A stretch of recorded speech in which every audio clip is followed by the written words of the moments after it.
All right, welcome to the 11th edition of the Hot Seat. On this week's edition, we're going to be talking about Colin Kaepernick, Jose Fernandez, and did LSU make a mistake firing Les Miles? So my first point today, before we get the show started, is the passing of Jose Fernandez, which I don't know if you guys know already. It's been all over the news the last few days, especially today with the funeral. The public funeral happened today, and it was just such a sad deal because he got killed in a boating accident. He was only 24 years old, and he was a two-time National League All-Star, and it he was one of the rising stars of the league. Like in a sport that badly needs stars, this guy could have been the next star for Major League Baseball.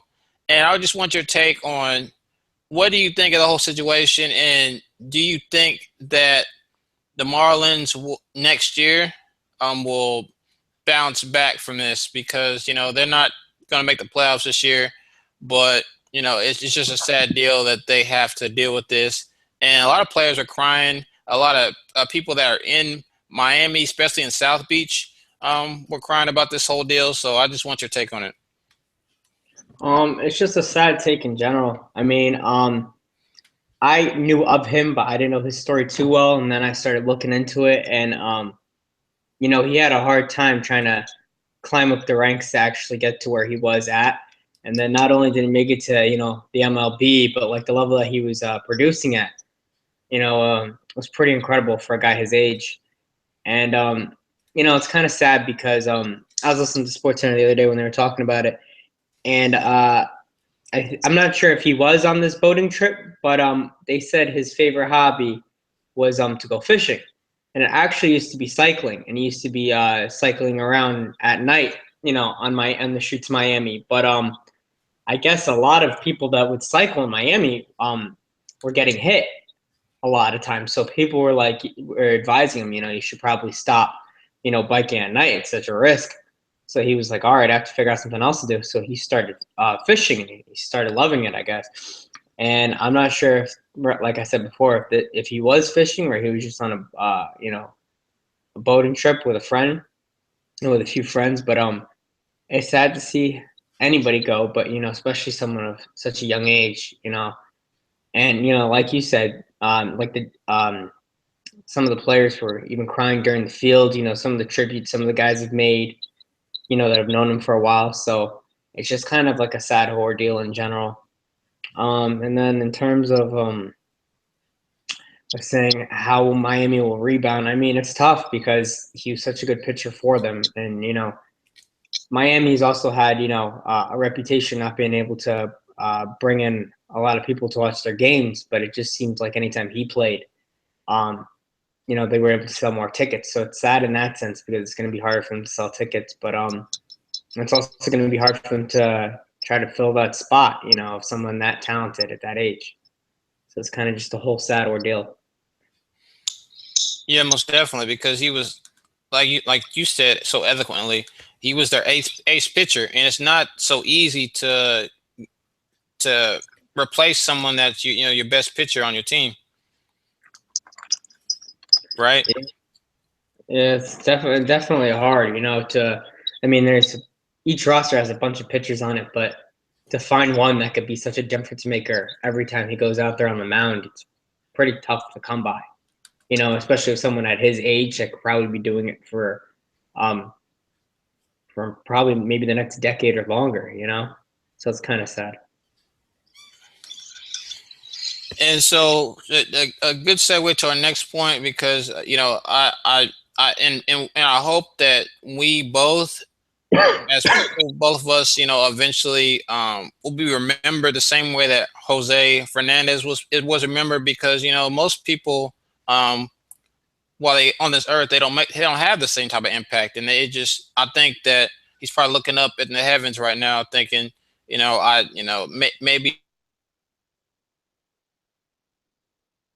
change lives. I know that people will remember me, especially for the next few years. And I think Major League Baseball should definitely have an award in honor of him, and instead of I know some people were talking about maybe giving him the Cy Young this year as a tribute to him, and I think that shouldn't happen just purely out the fact that it shouldn't be a tribute award. Cy Young should be an award based on who had the best season overall, and I don't think that Fernandez would accept that if he was still alive or miraculously came back because it just would cheapen the award in my eyes.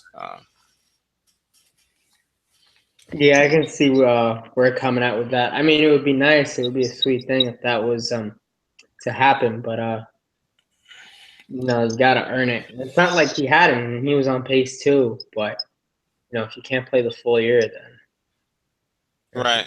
it's just hard to it's just hard to talk about.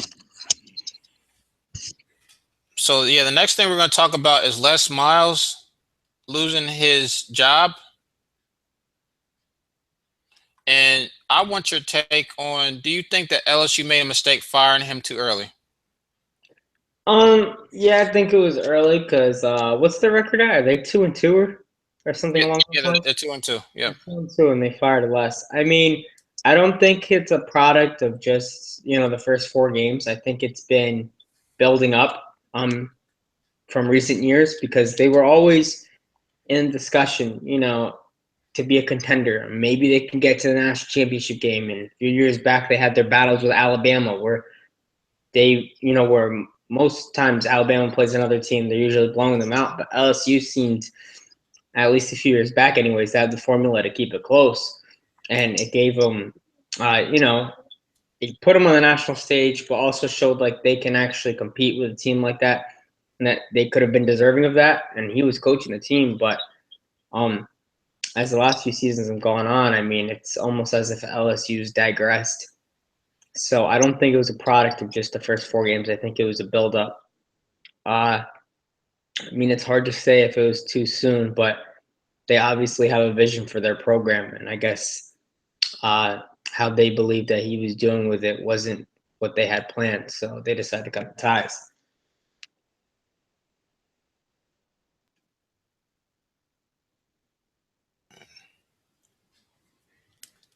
Okay, so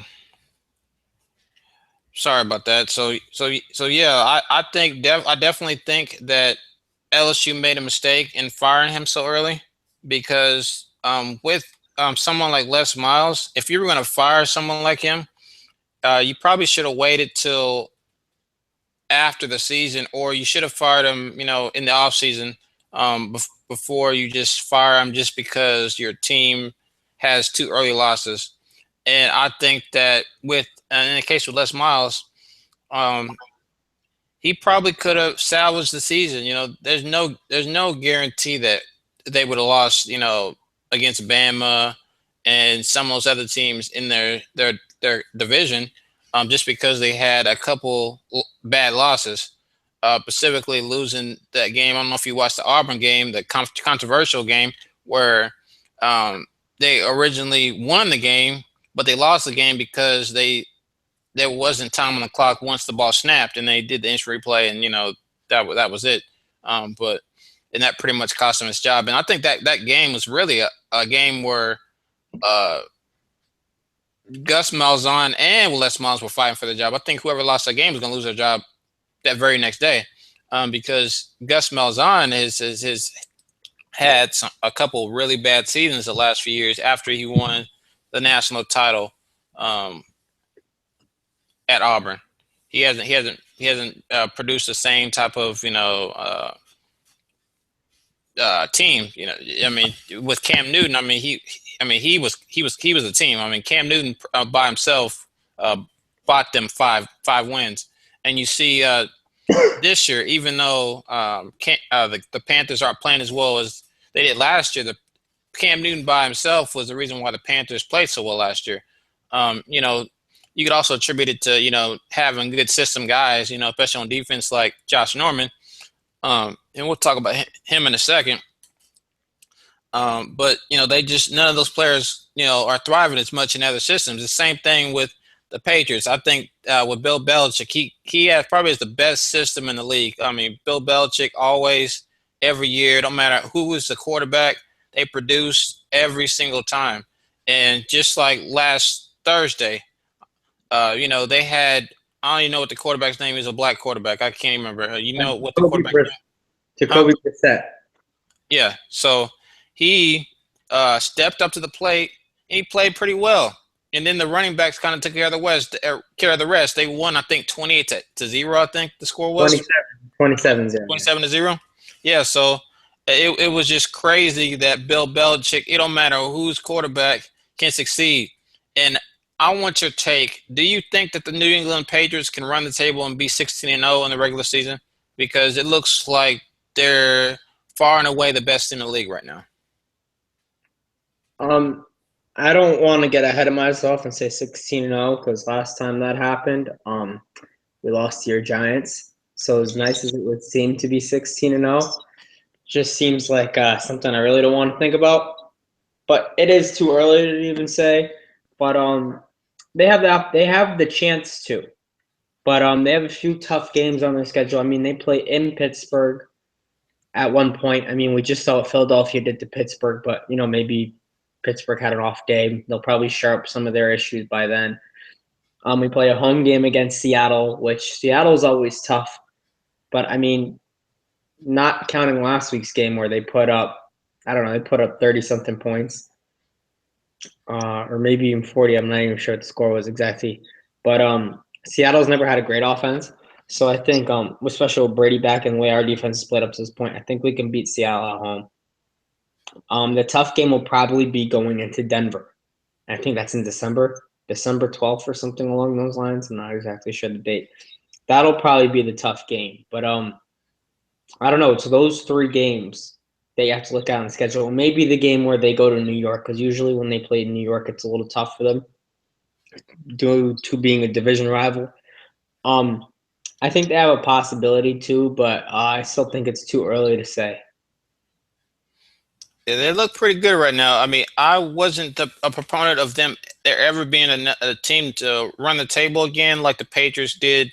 Back when they had that team that looked nearly unbeatable. I mean, I just didn't think that it would happen, and I thought that teams that try to do that, for the most part, they burn themselves out. As evident what we saw last year with the Golden State Warriors breaking that record that the Bulls set in '96, and they won 73 games, but they were out of gas. Once they reached the NBA Finals because they expended so much energy just to get to that point. And I feel like you're better off keeping your team healthy, making sure your team is sharp, than trying to just win as many games as possible and break a record that of winning, having an undefeated season, and breaking the Dolphins record. And I don't think that we'll probably ever see that again. But it's nice to root for, and I probably would have rooted for the Patriots to break that record back then and be 19-0. But they're playing my Giants, and I got to root for the home team. So that's that. So next thing we're going to talk about is, do you think if Lamar Jackson wins Saturday's game against Clemson, that he clinches the Heisman Trophy? I don't want to say he's. I think if they beat number 5 Clemson, it'll definitely keep him as the front runner. I don't want to say he's automatically gonna clinch it like it's for certain because I mean last year around this time we were talking about Leonard Fournette and how he was gonna be a certain. I mean LSU had won their first 8 games I believe last season, so it wasn't even like the 3 or 4 games that LSU's. I mean that Louisville's into right now. LSU, like I said, won their first 8, and then right after that, they lost the next 3, and then Leonard Fournette he just dropped out of the discussion altogether. So I mean, uh, Lamar is talented. I think we said he has 25 touchdowns on the season. It's like 13 rushing, 12 throwing, something along those lines. And I mean, he's really impressive. Like how he's commanding an offense, how he kind of just like came out of nowhere, and how he's dominating. I think he's the front runner, and if they beat Clemson, he'll create even more of that gap in between whoever you want to consider next, but I don't think it's going to automatically guarantee him the win for the Heisman Trophy. Yeah, I disagree with you on that point. I think that he'll definitely be the front runner, and I think he'll definitely win the Heisman Trophy if he wins this game in spectacular fashion. Obviously, he got to put on gaudy numbers like he's been putting up, and kind of the same type of performance he did against Florida State. He got to do against Clemson because Clemson is probably the most overrated team in the country, and definitely the most overrated team in the top 10 because they really haven't looked impressive in none of the games they played. And Clemson really, this is their put up or shut up game right here. Just like with Oklahoma against Ohio State, it was a put up or shut up game. This is their put up or shut up game because, they are not expected to win this game. I'm not sure what the point spread is, but they're playing at home and they should, show the country why they are deserving of going back to the college football playoff and actually taking care of business and winning the national championship this time after a disappointing national championship performance last year against Alabama. So um, Lamar Jackson, he's been amazing. He's pretty much like a mini Mike Vick. He has wheels. He can pass the ball. Louisville definitely found him a great talent. And like we said earlier about Cam Newton, Lamar Jackson is the same type of guy. He alone can help your team win games. He alone will probably help them win 5 games just off of his talent alone. While if they had another quarterback, maybe a good quarterback, but maybe didn't have the wheels that Lamar Jackson got, they wouldn't do as well. So it's just interesting to see another dynamic player like him. I think Lamar Jackson is like a mix of maybe a Mike, maybe a little bit of Mike Vick, a little bit of RG3, because RG3 was a great runner. I mean, in college he was amazing, and he was actually an Olympic. I think he had Olympic speed in college. I'm pretty sure. So it's just good to see a player like him, and hopefully he doesn't fall the same way Leonard Fournette did last year. But I think the biggest difference between the two players, because they both had great starts, is that Lamar Jackson had a chance to play good against great competition, while Leonard Fournette, the best team he played last year, I believe, was Florida. And Florida was terrible last year. I mean, the best that they beat Florida and Auburn, and that's it. I mean, then after that, the teams they lost to the next 3 games were Alabama. Then they lost to Arkansas. Then they lost to Ole Miss. 2 of those 3 teams were pretty good teams last year. Arkansas, Arkansas is always a solid team, but they should have beat that team. So, and that kind of started the reasons why LSU was starting to look in another direction as far as their head coach. And I don't know who LSU is going to replace Les Miles with in the offseason because I'm pretty sure they're not going to find anybody right now, even though LSU was talking to, I believe they were talking to Tom Herman from Houston. And I don't think he's going to leave Houston to go to LSU because, especially before the season ends, because I think he will have a lot better offers on the table that are better than LSU. And I want your take on, do you think that Tom Herman is going to leave Houston at the end of the year if they are undefeated or only have 1 loss? Because I think his stock will be the highest and probably will never be higher than it is right now. And he potentially will have a pretty good plethora of jobs to pick from. Definitely right. If they either stay undefeated or lose 1 or max maybe 2 games, I could definitely see him getting plenty of big offers. And I mean, we've seen it in the past where a coach says all the right things, to the media. Oh, this is where I want to be right now. I'm happy with where I'm at. All those types of things. And then when by season's end, and if they've had well and their stocks risen and they're getting good deals, I mean, sometimes they're pretty quick to accept those deals. So I think he'll get a plethora of good deals. But I agree with you. I don't see LSU being the team he goes to. I'm not sure who it would be, or maybe he stays. It's to be determined.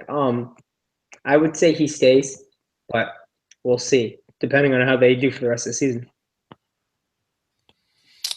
Yes. It's just gonna be interesting to see kind of how everything shakes out because with my team, my team, Texas Longhorns. I mean, Tom Herman may even go to Texas. That actually probably makes the most sense. I don't think that we should fire Charlie Strong right away like LSU did if we start snowballing because as we see. We thought the Notre Dame win was a big win, but you see Notre Dame, they're falling apart. Like they've lost 3 games now, I think. So it's just crazy that we were thinking Notre Dame was a great win, top 10 team. They fought Texas hard, and then they lost their last th- uh, 3 of their last 4 games. They're like 1-3. So I mean, I think that people overrate the rankings, just like Oklahoma right now. They were a top 5 team. I think they were number 3 in the country. I think, and they are outside the top 25. They're not even ranked right now, and it's just crazy that um, how how volatile college football is, and how like we think that one team is good, one team is bad, and that's why I'm a big proponent of them not having rankings until week 4, week 5 of the season, because it's just we don't know. I mean, we're just basing everything off of what we saw last season, what we saw in the playoff. We're not basing everything on what we see now or what the inside reporters know about these teams. And so we're gonna shift from football to basketball now. So we're gonna talk about the Cavs training camp. I know you're a Cavs fan. I know you've probably been following the training camp that started this week. What can you tell me about the training camp so far? And and how soon do you think they're gonna sign J.R. Smith? Well, I'm still disappointed as to yet how come they haven't signed JR. I do know that I believe David Griffin came out when they had their media day yesterday, and one of the first comments he made was before even being asked was we've made an aggressive offer towards JR. Like they gave him a deal. They didn't say what the number figure was. They just said we've given him an offer and we hope we can work it out. So I'm not sure what the numbers are. I'm not sure if they're around the numbers we were thinking about when we talked about, I believe, last week when we were thinking about maybe it's going to be 13.5 a year because he wants 15, but the Cavs, I believe, don't want to go above 11 or 12. But I'll say it's probably around 13 or so, 13 and a half million that they probably offered him. But I'm still kind of disappointed that it hasn't been there yet. I mean, I know it's only day 2, but the longer this kind of waits, um, you know, the worse it kind of gets because you kind of want them to already be in training camp so they could start working already. Um, and then everything else, I mean, not much other news. I know LeBron and Tyronn Lue did speak to trying to decrease the amount of time LeBron plays during the season, as they did last season. They rested him for some games here and there, and that we should expect that for this upcoming season to be even more than we did last. And it's for a good cause because Cleveland knows that all they have to do is make the playoffs, and they have a pretty good chance against anybody to come out the East again. And as long as they have a healthy and charged up LeBron, then they have a good chance when competing in the finals. But other than that, there hasn't been a lot of other big news coming out of Cavs training camp as of yet. Yes, yeah. So yeah, I agree with you. I think J.R. Smith is the biggest priority. I believe I read an article about how I think it was Tristan Thompson said that they can't win the championship without J.R. So that speaks volumes on just how important he is for the team, and especially when you got uh you know uh, you know you got pretty much you have in the West you have a Mike Tyson in Golden State that you got to worry about. Pretty much Golden State is just like how Mike Tyson was as a fighter. If you can just hang in the fight, you can beat Golden State. But Mike Tyson going to try to knock you out because you saw, earlier in his, in his fighting career, he just knocked people out, in the first, second round, boom, the fight was over like that. But you saw with fights like when he fought Buster Douglas the first time, he just outlasted Mike Tyson, and Mike Tyson tired out and that's how he beat him. And people were shocked at the time. How in the world did Mike Tyson lose to some nobody? But I think it's the same thing with the Golden State Warriors. I think that they're going to be just trying to knock people out, try to outscore them. And if you can just hang in there, play good defense, play solid, timely defense down the stretch, they're not going to be able to keep that consistency toward the whole 7 game series. Yeah, I mean it's tough because I know Golden State lost a lot of their bench and they've been trying to remake it up, and everybody's been saying, it's not going to be as easy as everybody thinks. Um, but there's just so much talent on that roster, and I mean everybody's like, okay, they added KD, but these are all guys that need the ball. I mean, give me Kevin Durant over Harrison Barnes any day. And that's what they got. That's what they lost Harrison Barnes. And the thing is, when Golden State had any type of lineup and they would have Barnes out there on the floor, yes, he added a form of athleticism. He was a solid defender, but you could see he wasn't a great shooter. And you could see towards the later rounds in the playoffs, especially the finals, he got cold and disappeared. So that gave Cleveland the opportunity to kind of lay off him defensively and kind of play help defense on guys like Clay and Steph, and they'd make cuts to the rim and stuff like that. You can't do that with this roster now because they can have a lineup where they have Steph, Clay, Andre Iguodala, Draymond, and Kevin Durant. Tell me who you're laying off of.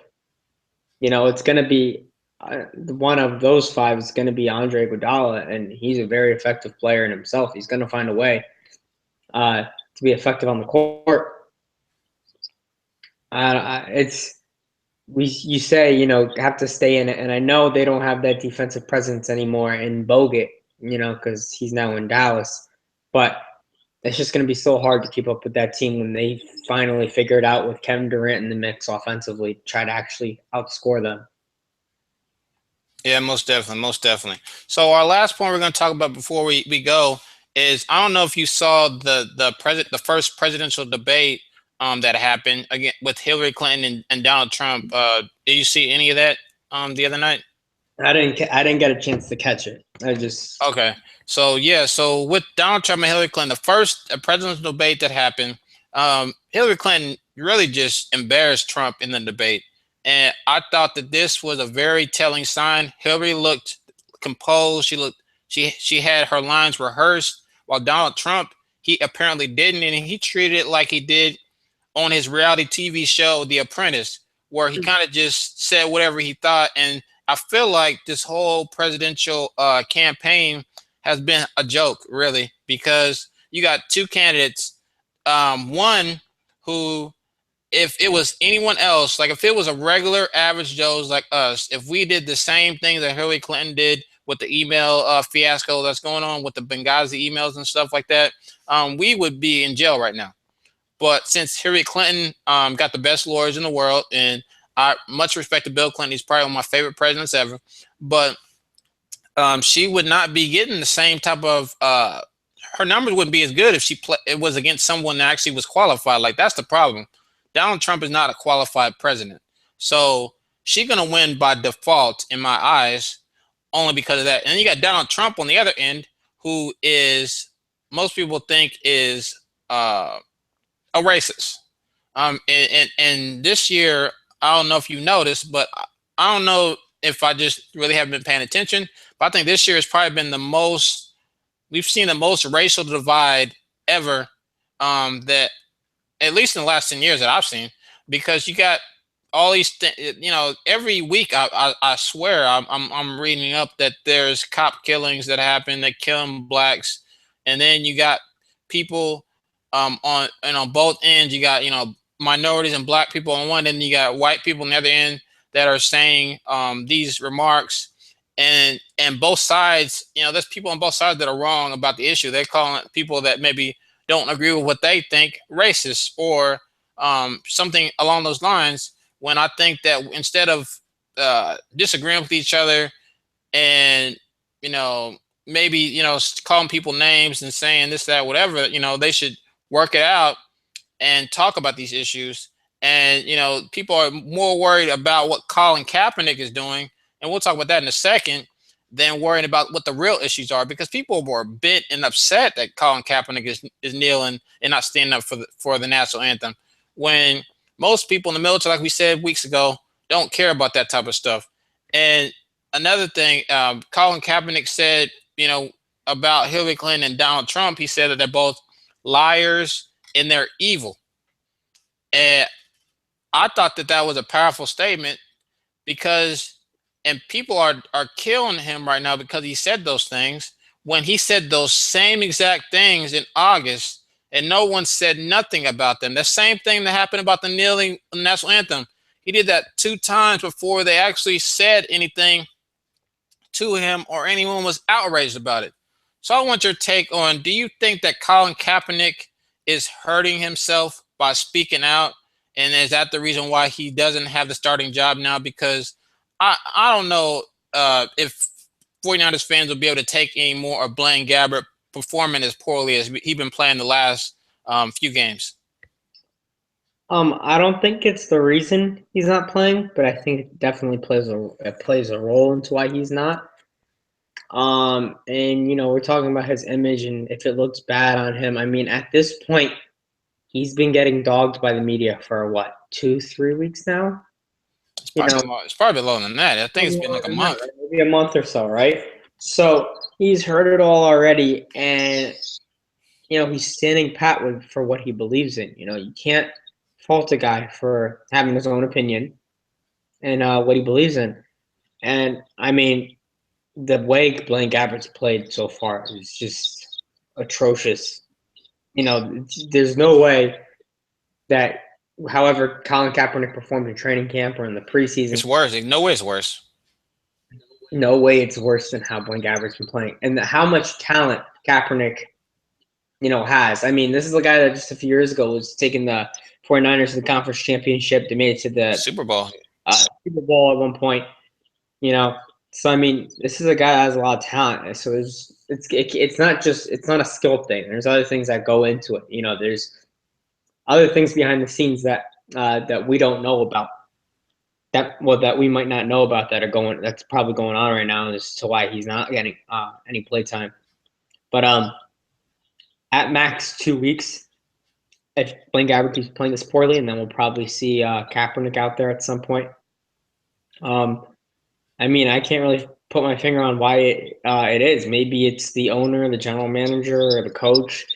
None of them agree with his stance, but they don't want to come out and publicly say it. But this is kind of their way of portraying their viewpoint on it, by having him sit on the side. But I mean, they can, the 49ers can do what they want, but if they're just going to continue to lose football games and have a talented quarterback on the bench that could possibly change the outcomes, that's on them.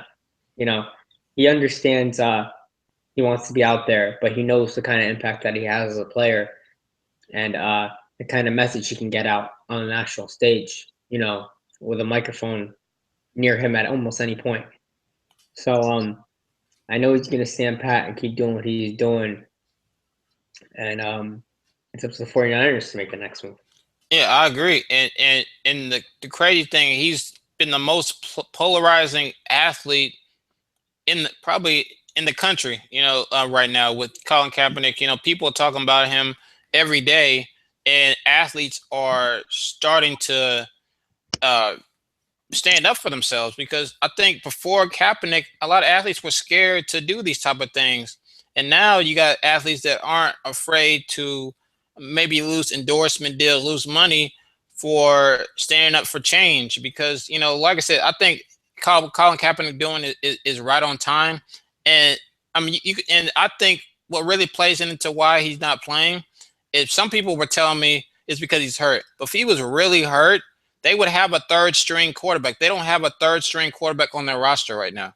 So if Blaine Gabbert gets injured, then Kaepernick is going to be playing.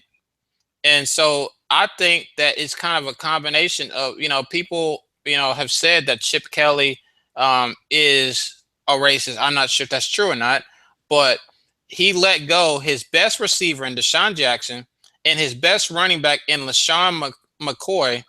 And he got nothing, pretty much nothing in return. Like, I mean, like why would you get rid of your best players at two of the three most important positions on the offensive side of the ball.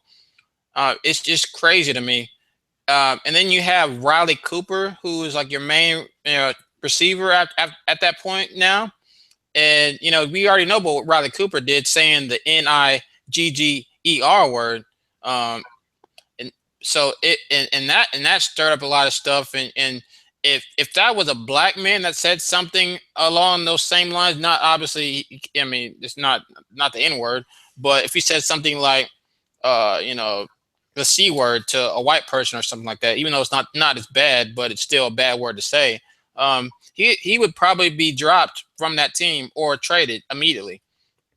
But since it's Riley Cooper, and they're saying, oh, he was drunk, oh, this and that, whatever, he still keeps his job. Where if you do say any of that stuff in the workplace, you'd be fired immediately, right? Yeah, most definitely. It's it's definitely a hard line to walk on, and I guess nobody really knows what Chip Kelly's beliefs or his views, or if he really is racist or not. Um, but yeah, I guess it was kind of perplexing for everybody when he did trade away Deshaun Jackson um, and LaShawn McCoy. Two talented players. I mean, they did get back. It's not to say that when they did lose LaShawn, no, they didn't trade for DeMarco, but they ended up did acquiring DeMarco later on, who was a really good running back. It's just LaShawn was better for the system that they ran in Yeah, Philadelphia. yeah, that's why I was bad. I mean, and there was no guarantee they were gonna get Demarco in the first place. And then when they got him, they got the wrong running back. Like, you don't trade away a top three running back for a running back that doesn't fit your system. Like, the Cowboys, I think. I mean, now in hindsight, them Cowboys. I mean, with Ezekiel Elliott playing as well as he did, I mean, it probably was good for them. But at the time, I thought it was a mistake for the Cowboys to trade such a talented back like him. Even though Demarco really wanted more money, and the Cowboys weren't willing to do that. But it still was. It really was just a bad move altogether. Like, I just think that it hurt both the Cowboys and hurt Philadelphia. Like, they both really were worse off for what the decisions they made. And the Cowboys, they continue to make bad decisions. They continue to sign players they shouldn't be signing. And I mean, they got good rookies with Dak and Ezekiel, but they just have bad luck and losing Romo when I think Dak would have been better off if Romo would have been playing right now and learned under his wing instead of playing a year where they're not going to make the Super Bowl. They're not going to probably make the playoffs. And the Philadelphia Eagles, in my eyes, are way better than I thought they were. Carson Wentz is a real deal. And I think that they'll probably win the division. Like, I thought my Giants had a shot, but it looks like it's the same old Giants.